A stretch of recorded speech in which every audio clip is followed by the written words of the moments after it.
Brian McCann homers over the auxiliary scoreboard in right center. Oh, McCann can. Yes, McCann can. He homers to right center, and the Yankees take a 3-1 lead. Yankees Radio Network on the call. McCann was playing DH on Saturday, but he is typically the catcher. Yankees go on to beat the Indians 6-2. Cubs beat Atlanta 9-7. Pittsburgh down San Francisco 3-2. This is NBC Sports Radio. This is KCAA. Consider this your invitation to sell. At buysellmakeoffer.com, you can sell as much as you want for the next 60 days without paying any fees whatsoever. Sound incredible? It is, and it's true. Buysellmakeoffer.com is the new exciting way to sell your stuff online. Make extra money right now. Sell your old car, furniture, video games, household items, clothes, even your home. Sell anything that's legal. Load up your stuff to sell right now at buysellmakeoffer.com. This is your official invitation to get on board to sell your stuff right now. Free for the next 60 days. And once you see how easy it is, you'll want to sign up for more because there are no item fees. That's right. Take this opportunity to move items from the other guys and sell it for free. You might even win a Samsung tablet, Amazon gift cards, and other cool prizes. BuySellMakeOffer.com is the future of online selling. You can use Skype to talk to your buyer or seller. Plus, you can use video to showcase your items. BuySellMakeOffer.com. It's time for the KCAA Community Calendar, brought to you exclusively by Learn for Life, a growing network of public charter schools. The clear mission of Learn for Life is to motivate and mentor students who have dropped out of school and provide them with the personalized education and technical training necessary to advance their lives. Here's a look at the KCAA Community Calendar. I'm Di Rice. Experience the West's railway heritage with the largest collection of locomotives, passenger cars, freight cars, and cabooses at the Orange Empire Railway Museum in Paris. Take a ride on the museum's demonstration railway and feel the clickety-clack of street wheels. Hear the train whistles and streetcar bells. Get a grand tour, visit the gift shop, and learn about the West's railway heritage dating back to the 1870s. Trolleys and trains operate every Saturday and Sunday from 11 until 5 p.m., including major holidays. Steam trains run every third Saturday and Sunday of the month, and special events are held throughout the year, including a major annual fall event and a spring rail festival. Make plans to check out the Orange Empire Railway Museum located at South A Street in Paris. Call 951-943-3020 for more information. That's 951-943-3020, or go to oerm.org for the Orange Empire Railway Museum. And that's a look at the community calendar on KCAA 1050 AM. The KCAA Community Calendar is presented exclusively by Learn for Life, a growing network of public charter schools where students can complete their education on a part-time basis. To find a resource center nearest you, call 1-877-360-LEARN or visit Learn for Life online at learn4life.org. Freeway Auto Center is your road to home. Now open and ready to send you home in a much better car than you're driving now. Freeway Auto Center has a special phone number for KCAA listeners. Get ready, get a pen. Here's the number you need. Right now, in the 909 area code, call 269-8731. Got it? 269-8731. That's the number you need for Freeway Auto Center. Just call 909-269-8731 and ask for the road to home. You may need to unload a car that costs more to fix than you paid for it. Maybe you need a dependable car for your kids to go to college. Maybe it's just time. Freeway Auto Center on Waterman, north of the 10, has the selection you're looking for. Freeway Auto Center will get you there. Call 909-269-8731. That's 269-8731. That's your number for Freeway Auto Center. KCAA.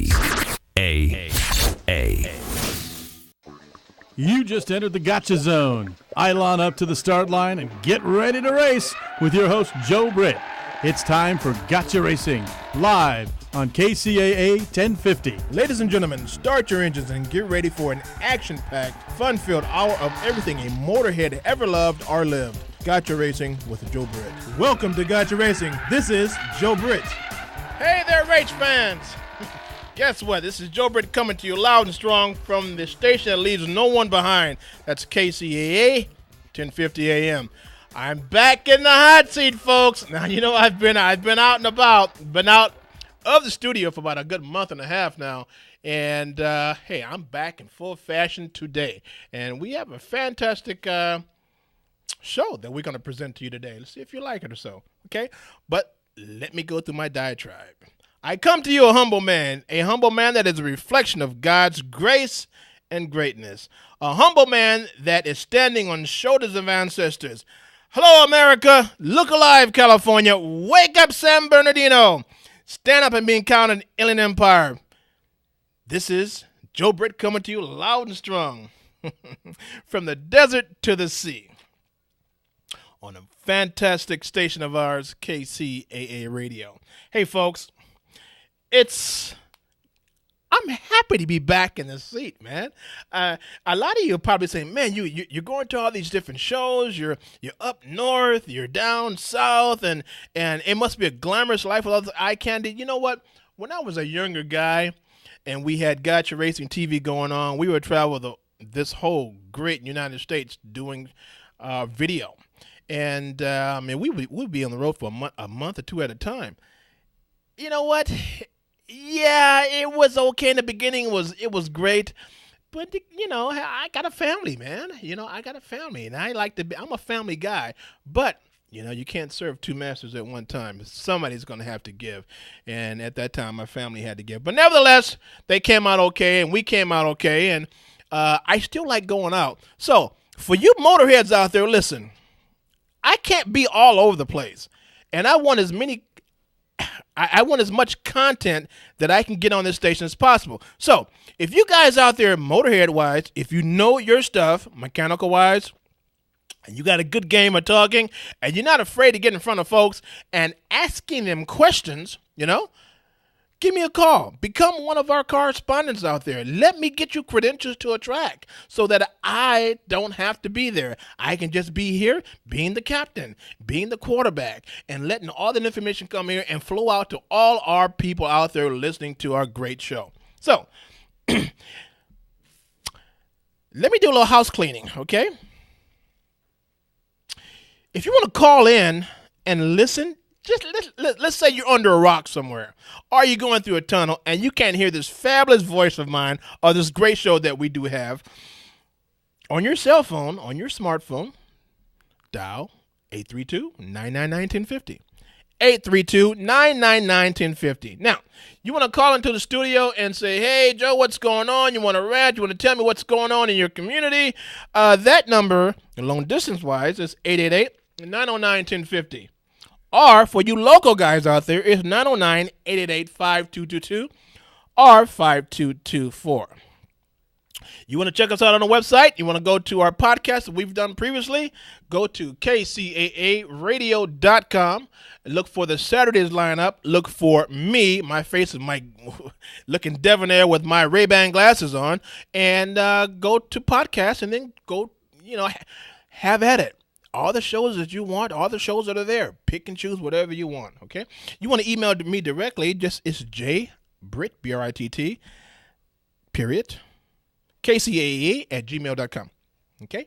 Let's see, what else we got? Great lineup today. Great lineup. We're going to talk to our correspondent, Raul. Got some interesting things to talk to him about. Let's see. I'm going to put on one or two shows that we've done previously, none that you have not heard. One probably from the Race Wars that we're at, and the other one from Nitto that you haven't heard yet. Okay, these are just basic, random guys that we chose to talk to, and they came out pretty nice. And you know what? We leave no one behind. I leave no one behind. Okay, if I talk to you, I put you on my tape. Sooner or later, I'm going to put you out to all the people out there listening. All you motorheads work on your cars, you guys at the track, hey, you got a good show. Now, later on in the show, I have a team owner, okay? Hey, what's a team owner? Well, the guy owns a team. He owns a race team, right? And guess what? He's in the city of Fontana. He's right next door. You hear this? That's right next door to Rialto and to San Bernardino. So we're going to have him on a little later, talk about what he's doing. And then we'll go from there. So without further ado, hey, you guys know the difference between muscle cars and sports cars out there? Do you? Or you can call in. Maybe you can tell me something, okay? I'm going to spit out a couple of vehicles, and we're going to see how much you guys know, all right? As far as muscle cars are concerned, American, well, it doesn't have to be American muscle cars. Just be muscle cars, period. I got about 1, 2, 3, about 7 I want to put up and test your knowledge, okay, on cars. Put my trusty glasses on so that I can see what I'm reading. So, muscle cars are traditionally defined by their raw power. Usually, the power plant is a large V8 with some muscle. And normally, it's a 2-door and a rear-wheel drive. What do you think about that? Am I right or wrong on that? Let me know. Would you say a Mustang, the pony car, would you say a built Mustang would be considered a muscle car? Okay. What about the Viper, the GST, from Dodge? Would you say that's would be considered a muscle car, or would that be considered a sports car? What about the Maserati Gran Turismo?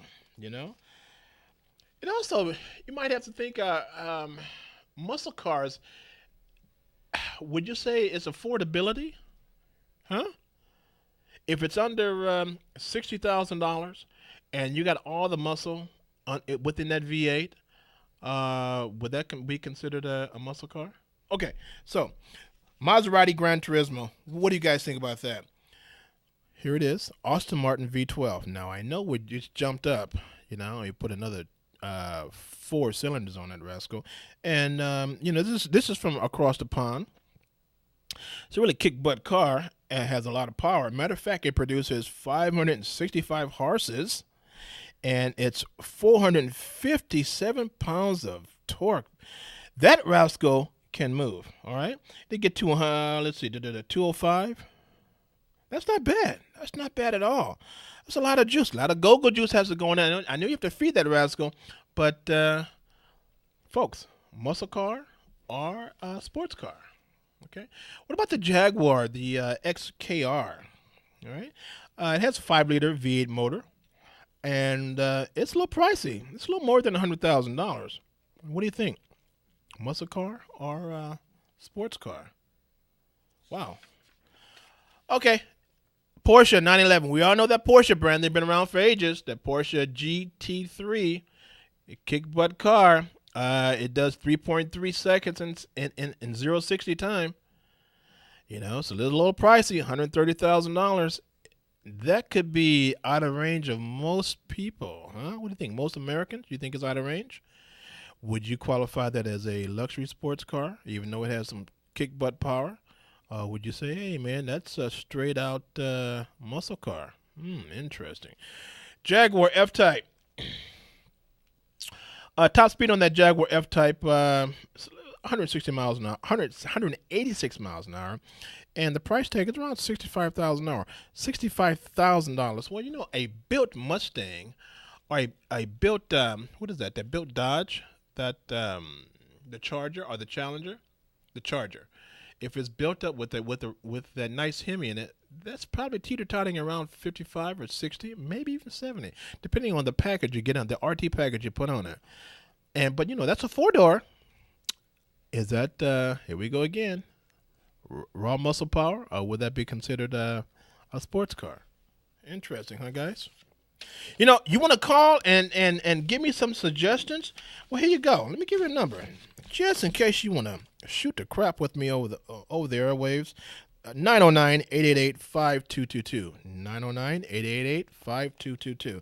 And the last one that I'll put on the table is that Mercedes SLS AMG GT. That's a big daddy, man. That price is $220,000, I'd have to do a lot of things in order to put that sucker in my garage because I do not like payments. I haven't had a payment since 1978, and I don't believe in them, and I don't want them. So if I can't buy it in an auction or buy it at an insurance auction and put some money into it, it won't be in my driveway. And that's just how I look at life, guys. I don't like spending too much money. I'm a tightwad? Yeah, I'm a tightwad when it comes down to something like that because, you know how it is. You guys buy a car for X amount of dollars, and it looks totally cool at the lot. As soon as you pass the white line that's going into the street, off out of the parking lot, it depreciates just that fast. And so let's say you had an accident down the street and somebody wiped you out. Will your insurance company kick in and give you 100% of that value? Think about it. I don't know. I think they would fight you over that because they don't want to pay, blah, blah, blah. The car's not worth that much, so they say. But that's only my opinion. And, opinions are like armpits. Everybody has at least two of them, and most of them smell. But I'm just trying to be upfront with you guys. Okay, so right now, we're going to put on, let's see. Let's see, Joe. That's my engineer, JP. We're all Joes around here. JP, let's put on that clip that's for 3 minutes, and that's water. The water clip, yeah. Now, folks, let me tell you this. I was at Race Wars, and I guess I was looking kind of ragged at the end of the day, very tired from doing interviews and whatnot, and lo and behold, this young man stepped up. Go ahead, Joe. What's your name? My name is Jonathan. Okay, folks, we're walking about, and it's hot, and I'm melting, like that old Wicked Witch and what was that old Wizard of Oz, melting, melting. Lo and behold, a young man pops up and he says, "You want water?" I said, "Heck yeah, I want water." So, water led to his son. That's a Scion, right? What is it? Subaru. Okay, so we're at the Subaru, and it's pretty cool. What's your name, dude? My name is Jonathan. First of all, thank you for the water. No problem, man. I'm glad I could help. Tell me about this car. All right, dude, well, pretty much, she's always a work in progress, dude. I've been building her since I got her. I got her on Raceland coilovers. I got her on the Barstone wheels. I got her on the Aeroflow body kit. It's just a slow build, but slowly but surely I'm gonna finish her eventually. So you put your heart and your soul and love in this car, right? Of course, man. This car's my baby. I baby this car way too much, man. I love this car. I cannot part with it. I can't. It hurts too much. So you're trying to tell my audience that she's no trailer queen? Oh hell no, man. She's no trailer. She's my garage princess. All right.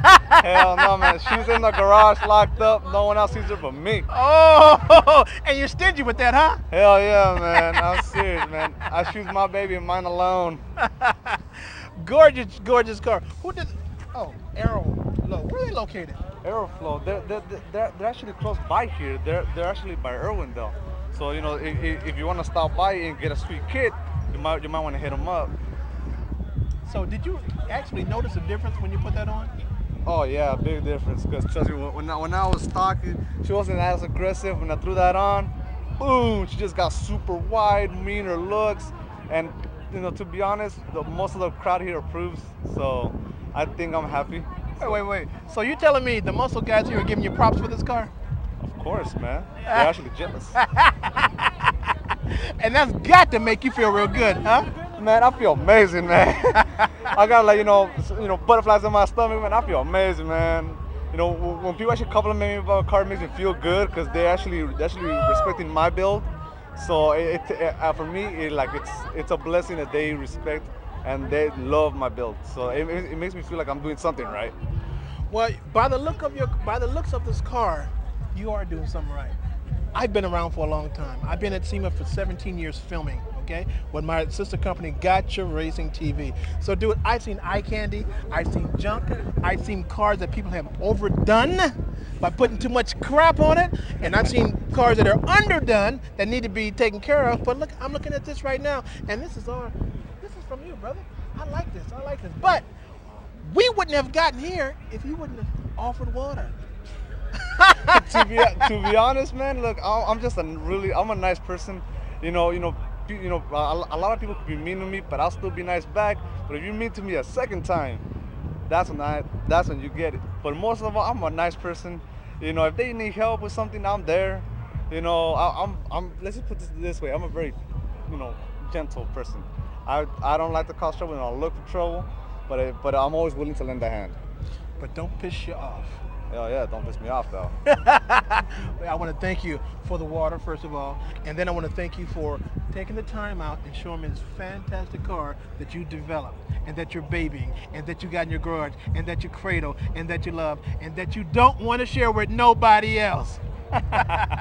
Man, you got it, man. No problem. It's a pleasure, and I really do appreciate this chance. It's kind of like a dream come true for me. I'll tell you that right now. Brother, I'm here for you. Now, if folks want to see exactly what we're talking about, folks, this is more than just eye candy. Where can they see this car at? Well, if you want to look at this car, just go on my Instagram page. My name is Alcatraz_86. She's got right now. This right now is a brand new look. She had loader look before. This is the new. Please comment, like, just leave a comment, and I'll more than likely respond back. Well, see, folks, we here at Gotcha Racing Live, we leave no one out. Okay, no one out. From the big cheese to the little cheese. But this car is nobody on the small end of the cheese scale. Okay, so I want to thank this guy for allowing me to look at your car. Okay, thank you very much, brother. This will be on our show on this Saturday. Call in if you want. Listen, but we are going to play this now because he gave me water. Thank you very much. Thanks, man. Appreciate it. Thanks for giving me the show, man. Okay, folks. See that? That was really nice of him, and it was very hot on the racetrack there. So anyway. Joe, let's pay a couple of bills or so for commercial break. We'll be right back, folks.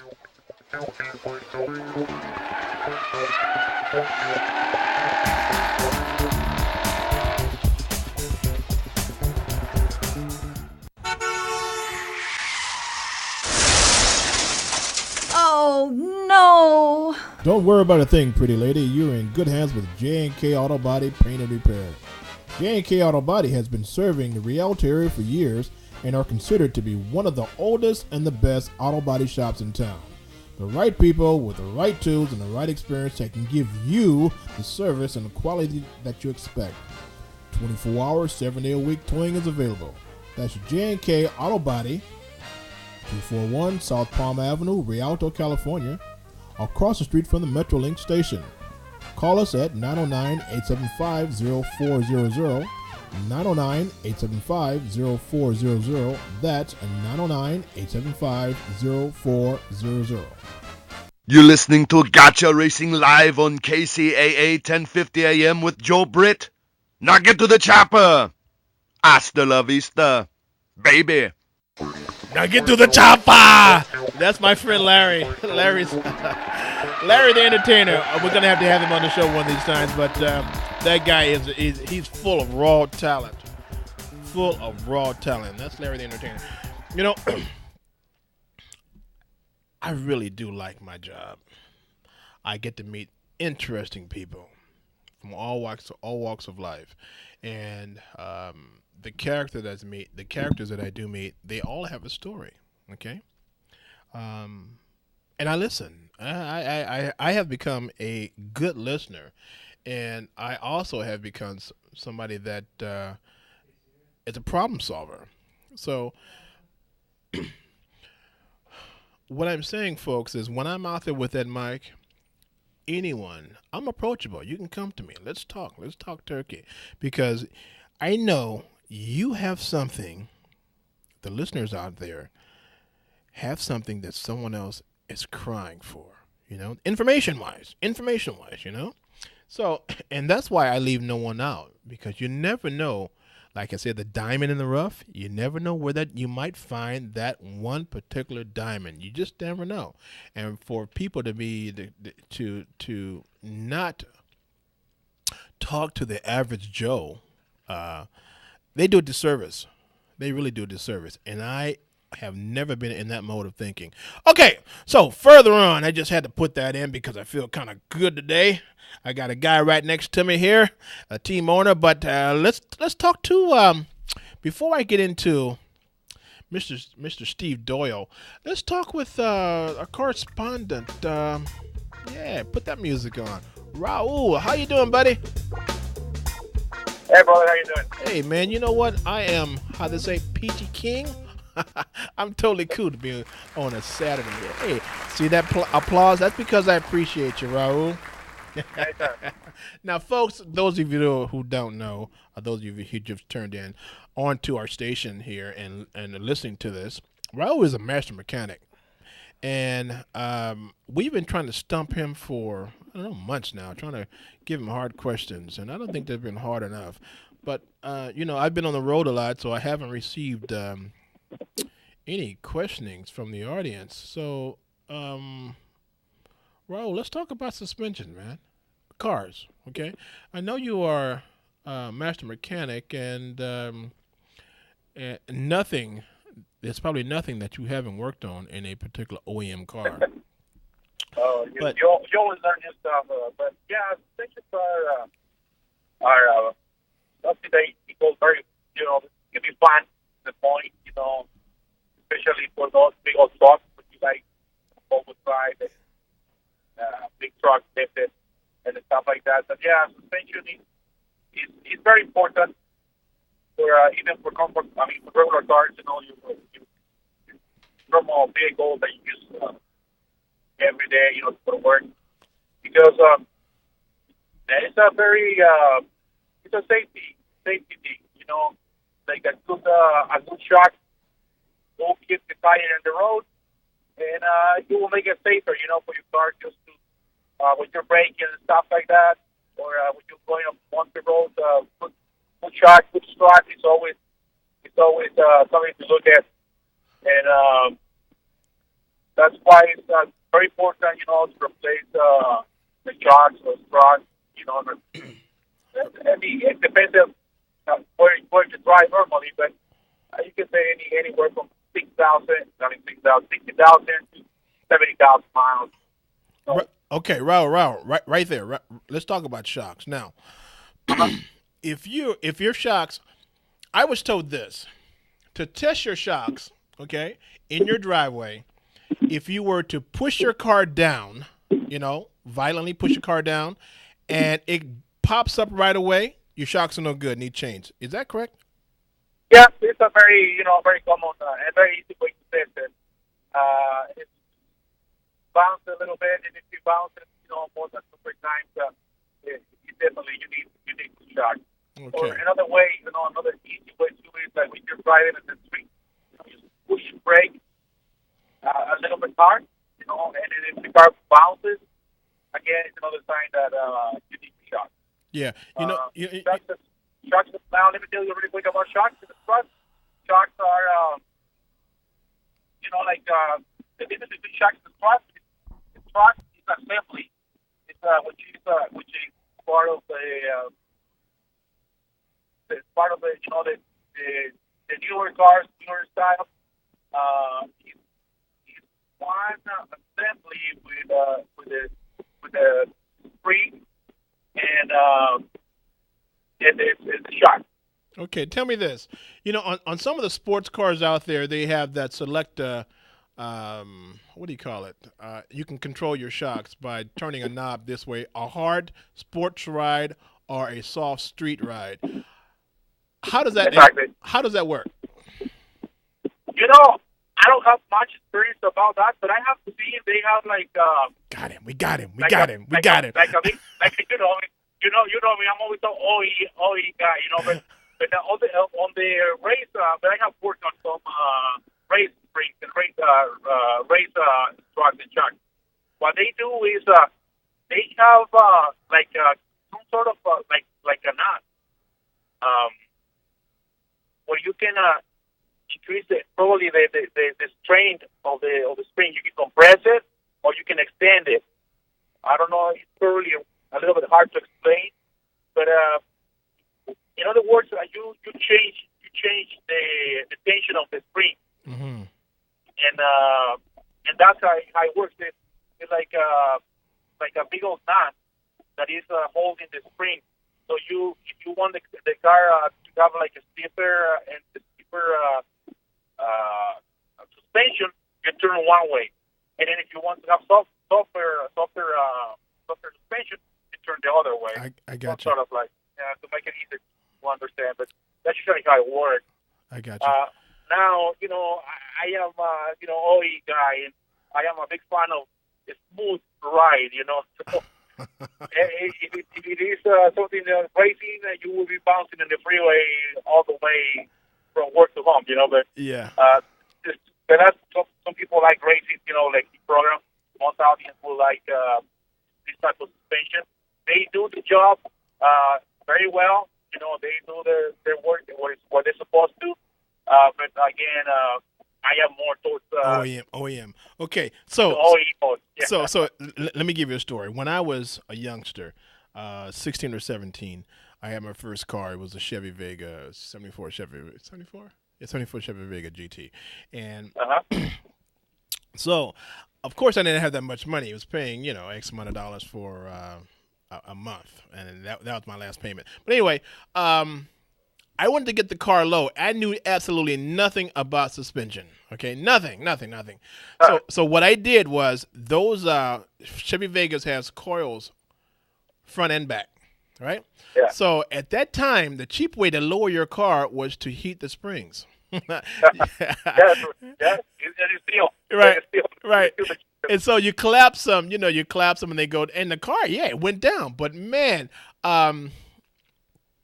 with the regular shocks on it, and you think you're bad, but you got your 50 series TA tires on it, and so I went around a corner at about 80 miles an hour, thinking I was tough. I spent out, Raul, and I'm talking about my life went in front of me, dude. So I backed up, and at the time I was working at a BAP Geon in BAP. I don't know if they're still in existence or not. And so I told the guys, they all started laughing at me. I said, man, you got to do your suspension correctly. And I said, what? Buy the coils, buy the right coils, get the right shocks. And so what I did, I went back to school, and I learned suspension. I tell all the youngsters now that approach me, man, I want to put a turbo on, blah, blah, blah. I said, look, let's start with the suspension work. Start with your shocks, okay? Get the best shocks you can. Get your coils, the best, stiffest coils you can. Go to the name brand guys and see if you can get them. Don't cut them. Buy them, okay? And then if you're going to use coilovers, okay, well, adjustable coilovers, you can do those too. So put your sway bars on. Put your, at the time I was running Coney shocks, front and back, and that little Vega of mine after I did it properly. And man, I can do a corner at 90 miles an hour. Little thing, you say, well, that little Vega didn't do 90 miles an hour. Well, you did, because what I did, I did work to the motor. I poured and polished the head. I had dual, listen to this, Raul. I had dual 45 DCOE Webers side drafts on this little rascal, okay? Wow. And I put a racing cam in it. I mean, I got a lot of the information from a company that used to exist called IECO, and they were in the Santa Monica area. So we would make that trip from my area to Santa Monica like religiously every Saturday and just drop a crap load of money on them and get parts and go back and do what we had to do. But I always tell folks, suspension first, and then you start building up your motor, because without a good suspension, you will crash. Oh yeah, and that's one of the things that we'll remember about muscle cars. Muscle cars, that's what they are. They're cars. They have a lot of torque. The engine is very strong and everything. I mean, you have a lot of power and everything, but when it comes to the suspension, I'm sorry, man. Those years with the muscle cars, the suspensions were not as great as the suspensions that we have now. That's right. Now we have a lot of stuff there, and definitely, when you have a good suspension, that's exactly the moment when you can really enjoy your big engine, because there's no point of having a big engine with a lot of power when the guy that you can drive really, really fast, but if you're not going to be able to stay on the road, that can be, very, very, very scary, That's right. So that's why suspension is just as important as a big engine, as a good brake. Suspension is very, very, very important, and it's always good to look at it and try to. If you can ask do something, to perform, to make a better ride or whatever, at least stay with the OE, what the OE recommends, Yeah. or stay with the name brands that we all know. That's right. That's right. Well, look, Raul, it's been a pleasure talking with you, man. By the way, how's your family? Oh, they're great, excited because we're having a really nice weather today, actually. Okay, yeah, folks, it's about 90 degrees out there in Southern California. All right, Raul, thank you for calling in, and I'll be sure to have some very interesting questions for you next time, and we're going to play that game, Stomp Raul. Thank you, sir, for calling. Have a good day. Kiss your kids for me, and I will talk with you soon. Thank you, brother. All right, dude, take care. Bye. Okay, folks, so we're still in the hot seat. I call my hot seat I still call it the driver's seat. At Gotcha Racing, we put you in the driver's seat. And we are sitting next to a young man that is a team owner in Fontana. I told you, I leave no one behind. And it's very funny how I met this young man. I was getting off on a Saturday after my show, and I was going home in Rialto, and all of a sudden I see this trailer with this car on it. Now this is a Mustang body and a fiberglass, because I do fiberglass work. And so I get behind and I look. I get to the side and I look, and it's the guy's, he's trailering his car home, race car. And I go, my goodness. And I didn't want to seem like I was a stalker or anything, but I really wanted to get his attention. But I really didn't want him to see that I was, really wanted him to stop. But nevertheless, lo and behold, he stopped. Not because of me, because he was checking on his rig. And of course, I had to do a U-turn. And I did a U-turn, and lo and behold, he's sitting here right next to me right now. We started talking about issues on cars and racing and whatnot. And with my history and his history, it could have been 2 hours here just sitting and talking. Not sitting, but standing and talking on Foothill Boulevard. But nevertheless, I have Steve Doyle and sitting next to me. Now, he's a team owner. Now, he's a grassroots team owner, a legit team owner. And I'm very thrilled to have him next to me. How you doing, Steve? I'm doing pretty good. Dude, were you scared when I No, I wasn't scared, Joe, because I have just got it from my fabricator, and we were setting out to really let people know that everybody races, money, drag racing on Mustang, street racing, to speak of, street rods and whatever. And we both wanted to bring the old classic back on a quarter-mile oval and race it like the 50s and 60s when they would get the old coupes, 39, 40, 41 coupes after the war, do their thing during the week, then on the weekend, put it on the old flatbed trailer, open trailer, which I do have. I call it around always on an open trailer because I'm very proud of keeping the history going with the Mustang California. It's California's car. Okay. To speak of. So my intentions and when I started this was that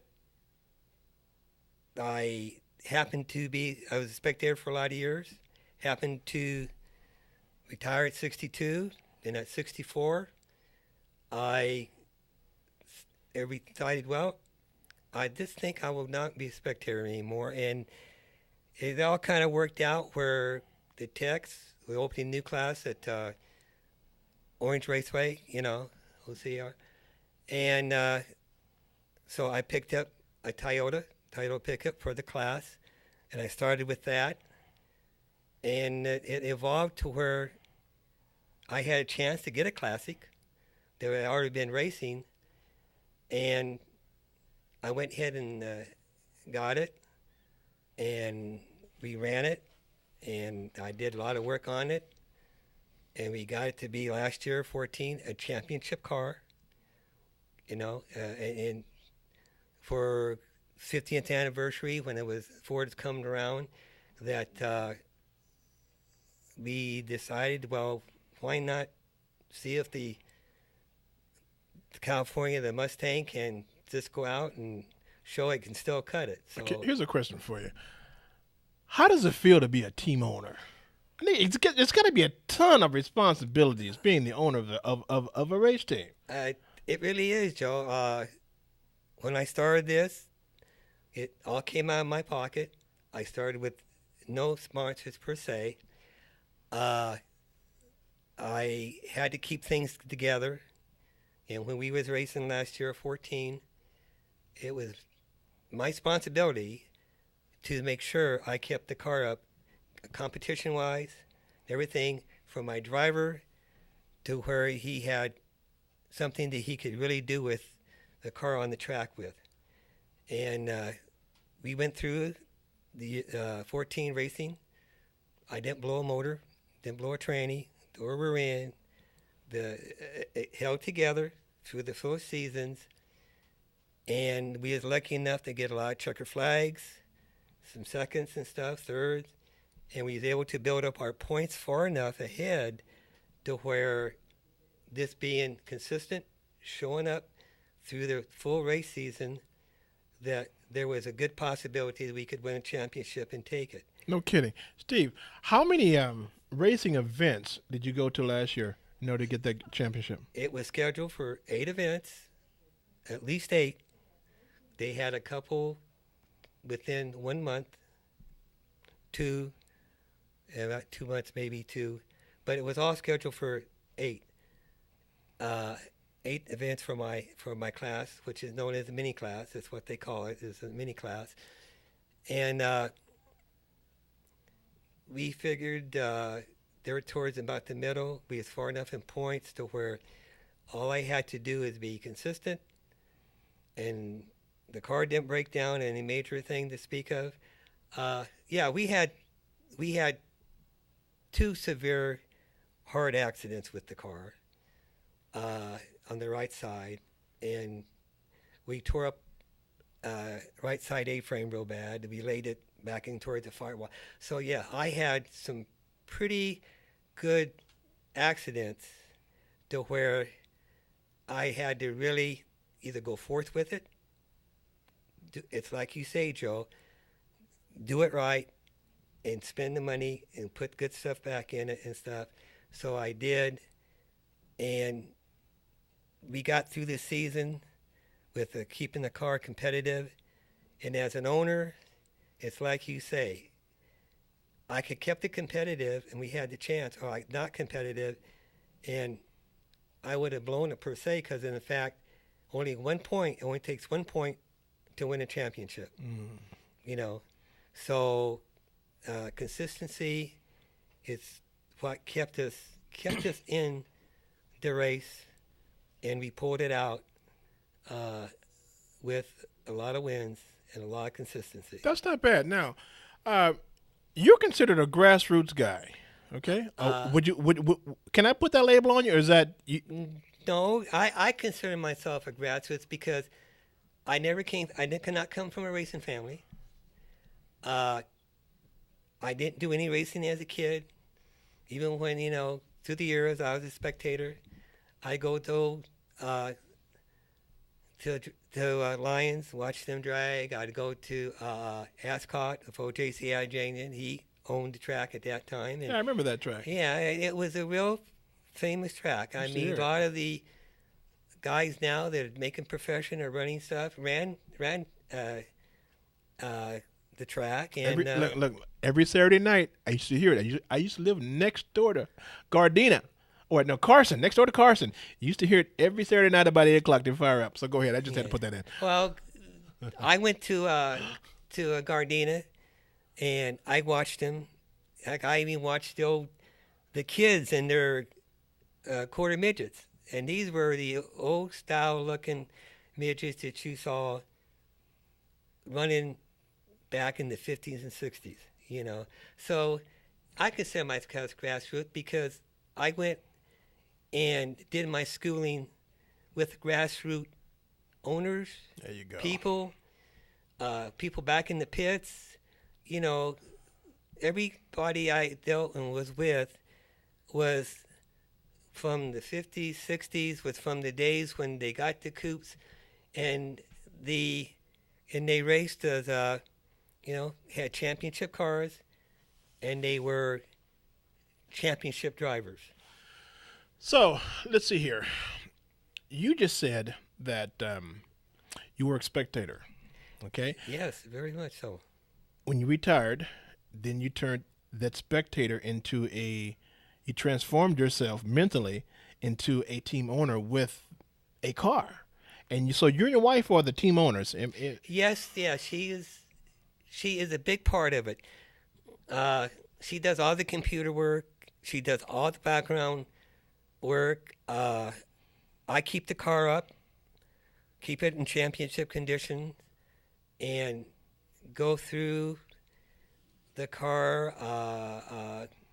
We're going to do some motor work on it before we go back maybe next season and say race. It kind of depends on the financial part of it. Sure. If we do go back, it might be a limited race, but, limited racing. But I'm not really done with the car because I am looking in the future that I want to make the car better. I want to grow with it. I want to have my team and to where, I don't want to end it and say, well, that is as far as I have to go or that's enough. With racing, it's continuous to where if you don't put the effort to keep up with the Joneses per se, and you don't do it, you're going to fall behind. What would it take for you to be a champion this year? That your team to be in the winner's circle this year? No, in 16, your next year. What would it take for you? Well, we got to do the motor. We ran that motor for the seasons. What size is that? We only can run 4-cylinder motors in as far as power pack. It's a 2300 Ford motor in it, and we are allowed to bring up the quality of the motor higher than stock to speak of, And you talk about boring it out and whatnot. Well, we do gotta keep within area of tech rules. We have rules that we gotta go by. We're allowed to load this. We're allowed to load that, and to where we can run it without being totally stock. Okay. I'm running a 354 barrel Holly. I'm running a not a stock cam, but more of a racing cam that's made for oval track racing. And I'm running good stout in the lower block, all your rods, pistons, and everything. Quality racing stuff that you have in the block, and you need that because that's what makes a motor stand up through the season. Okay. In other words, if you try to cheat yourself in the motor, it's going to show on you. It's going to show. Okay. You're going to get lucky. If you get lucky, you might make it through the season. And if you don't get so lucky, you're not. You're going to blow a motor. So it's either come correct or go home or stay home. It's either do it correctly, or like you say, Joe, you might as well stay at home and watch them and not even become that spectator, right? Become that spectator. Yes. We've had our first share of expense because when we raced last season, like I say, I wasn't immune to, as an owner, get in wrecks. I wasn't immune to have parts failures. I had a shocker laid down on me coming out of number 4 Tornado Willow. and the driver didn't quite really know about it. I didn't know about it, and when it laid down, coming out of number 4 turn, he put the car right side all along the straightaway in the wall. No kidding. No, and we finally figured... Wait, hold on a minute. You said Willow. Willow Springs or Button Willow? No, Willow Springs. Okay. They're in 053 when they opened it up and made it like all different venues that you can go ahead to Willow and run, being from a road course to the quarter-mile oval asphalt track. And that's where we went up there to race. The car kind of liked it. The car was happy with it, to speak of. But no, I wasn't partial from not getting into wrecks, serious wrecks and stuff, and but it was either to say heck with it, let's lay down and be a spectator, or if I could possibly do it right, get it back in there, get it right and everything and stuff, and go back there and to where I was competitive, to where I know that I still had a chance at that checkered. I still had a chance to where I could keep that championship, and not lose it. You've been a team owner for how many years now? Well, back in 11, I retired in 62, and I started when I was 64. In fact, the number 64 I put on the Toyota, that's when I was turned 64. I put my age on it. Let everybody know that I was not a youngster in this, starting or being in this racing. Mm-hmm. And I had a Toyota pickup, went to Orange Show in 11 with it, and we ran it because they had just set up the new class, what they call a factory Ford class. We all had to run 4 cylinders. And then I ran that probably a good season over at Orange Show. And then they kind of faded out that class, although, Orange Show did. So running the pickups, running the Toyota pickups. And so decided, well, we go to the mains or go ahead and go up to another class. And we ran across this one at Sylmar, and I know something kind of told me that, go ahead and get it. And then luckily I sold my Toyota, the pickup, the same day. So between selling that and the guy was willing to work with me with the price of the car, I went, well, I guess this is a car to go ahead and, and get, because there's just too many things just, going together. And we got it, and I've been in about 4 years, a little over 4 years. On this one here? No. On the Ford? No, the Ford we've had it for about 2.5 seasons. Oh, really? Yeah. The first season, I was a proving ground. We was pretty well in last, as far as rating goes, but we brought it up about halfway through the season, in the racing there, mainly at Willow. Willow was really basically our home track, what I consider our home track, even though we're just not that far away down from Orange Show, And so we brought it halfway up, and in 14, we thought we'd see if we couldn't shoot for a championship. And it just worked out to where I took it to the car to the right people. And I have to give thanks to Dave Scheidecker. He's my friend too. The late, Slade. Well, it was. I'm glad that that's the way he wanted to go. So, but Dave Scheidecker turned the car around, and I kept on bringing it back to him, and he said that, you have a good possibility. I can turn the car around for you. And he says, stay with it, stay at it, and do like you're doing as an owner. And he said, you can't go wrong. Just don't change like you are as an owner. Dude, hold on a minute. I saw that car. I saw it before I saw you in the street at Dave's place. I saw it. Yes. I'll be doggone. Yes. Dave did the fabrication on it when I got in the wall, and I thought we lost the car.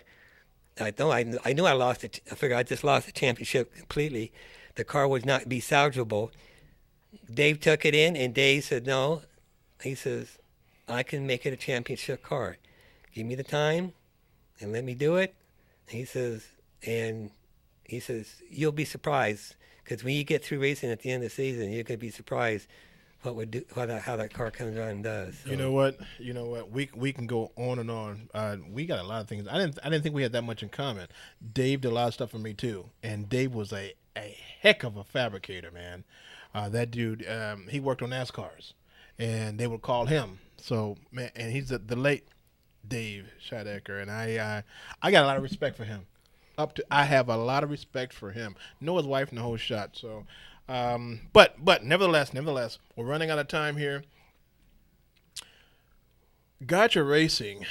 We're thinking about getting with you guys, man, and we're in the negotiating stages right now. We want to help you in the car 97 go forward. Gotcha Racing TV and Gotcha Racing Live. So, folks out there, you'll be hearing a lot from this young man next to me, because I do believe we are thinking about joining forces and giving them a real run for the money. We have a lot of people in our background as far as sponsors and whatnot, and big companies that we're talking to right now. So we're happy. We're happy that he's sitting here, and we're happy that we want to be a part of that 16th season. Okay, we do. I really do appreciate it, Joe. And if you people are in Fontana, I have been taking the car to car shows. The first Friday of September of next month, the car will be down at the Civic Center of Fontana there, down across from the police station. Then the following Saturday would be over at Hotel Chevrolet, the second Saturday. And you can come on out. You can sit in it. You can take pictures in it, whatever. Bring your kids out. You can put the kids in it and whatever. When I got into this, it was for me too, but it could be for the people. It's your guys' car. It's for the fans and for them coming and watching and really with racing. So come out, enjoy the car. Thank you, sir. Thank you. And we're running nothing on time-wise. So this is Joe Britt, Gotcha Racing Live. We're here every Saturday at 4 o'clock, okay? And we talk about racing. We talk about cars. We talk about anything that has rubber, high octane, and that goes fast, actually. We have racing news that we can give you, and we have the best interviews in Southern California right here on KCAA Radio 1050 AM. This is Joe Britt, Gotcha Racing Live, Southern California, on the station that leaves no one behind, KCAA 1050 AM, and we're out. Thank you. Take care. You're on board KCAA's Inland Talk Express. KCAA, Loma Linda, 1050 AM, the station that leaves no listener behind.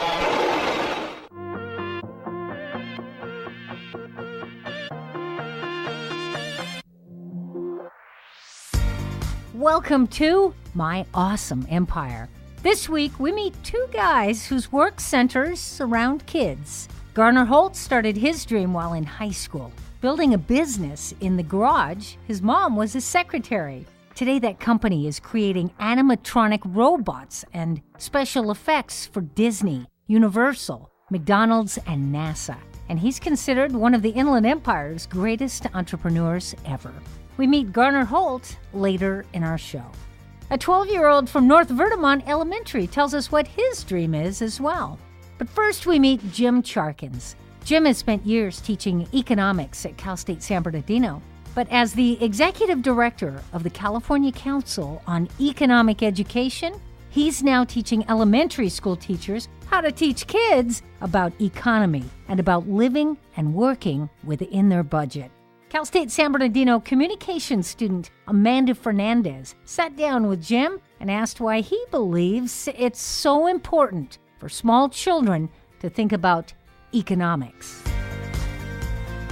Well, in order to answer that question, we really have to understand what economics is, and people have tremendous misconceptions about what it is.